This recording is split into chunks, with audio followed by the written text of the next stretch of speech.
हर साल की भांति इस साल भी नवी मुंबई करों की नजरें नवी मुंबई महानगर पालिका के बजट पर टिकी है। इसी के मद्देनजर स्थायी समिति सभापति अशोक पाटिल ने दावा किया है कि इस साल नवी मुंबई महानगर पालिका आगामी वित्तीय वर्ष 2026-27 का बजट लोक हितकारी बजट बनकर साबित होगा, क्योंकि बजट में नागरिकों के विकास से जुड़ी योजनाओं और जनहित के कार्यों पर विशेष जोर दिया गया है। यह बजट करदाताओं की उम्मीदों पर खरा उतरेगा और नवी मुंबई के सर्वांगीण विकास में मील का पत्थर बनकर साबित होगा। बता दें कि 30 तारीख को संपन्न होने जा रहे नवी मुंबई महानगर पालिका महासभा बैठक में इस बजट को अशोक पाटिल द्वारा पेश किया जाएगा। अशोक पाटिल ने कहा कि बजट की रूपरेखा तैयार करते समय मुख्य रूप से 3 बातों पर ध्यान केंद्रित किया गया है: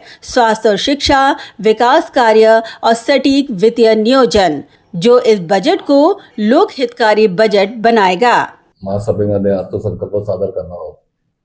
याच्यामध्ये आदरणीय या नवी मुंबईचे लोकनेते गणेशजी नाईक साहेबांच्या असणारी दूरदृष्टी नवी मुंबईकरांकरता या नवी मुंबई महापालिकेमध्ये लोकांकरता दिलेला शब्द, त्या माध्यमातून सर्व या ठिकाणी महत्त्वपूर्ण असे निर्णय आपण या ठिकाणी तरतूद करून घेतलेले आहेत आणि तो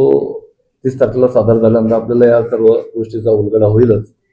परंतु लोकहिताचे आपण या ठिकाणी या नवी मुंबईच्या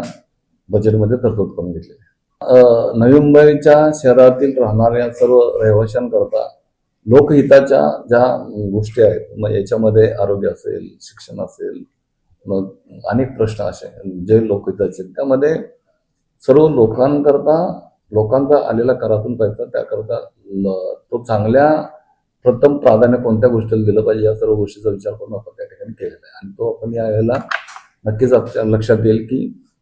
चांगल्या पद्धतीने हा अपन अर्थसंकल्प सादर करते। उन्होंने आगे कहा कि सत्ताधारियों और विपक्ष को साथ में लेकर और आयुक्त व मनपा अधिकारियों से जमा खर्च का विस्तृत ब्यौरा लेकर यह बजट तैयार किया गया है। आपण सर्व लोकांना एकत्र घेऊन आपण या ठिकाणी चालणार आहोत, त्यामुळे हे फक्त आपण अधिकाऱ्यांकडून आयुक्तांकडून या नवी मुंबई शहरामधला जमा आणि खर्चाच्या संदर्भामध्ये आपण या ठिकाणी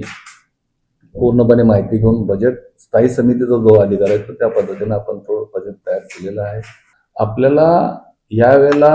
स्थायी समितीच्या माध्यमातून बजेट तयार करून आपण महासभेला ज्यावेळेला सादर करणार तेव्हा कुणाला असं टाळण्याचं काही कारण नाही, त्यामुळे सगळे यावेळेला सगळ्या लोकांना म्हणजे पूर्ण पत्रकार बंधू असतील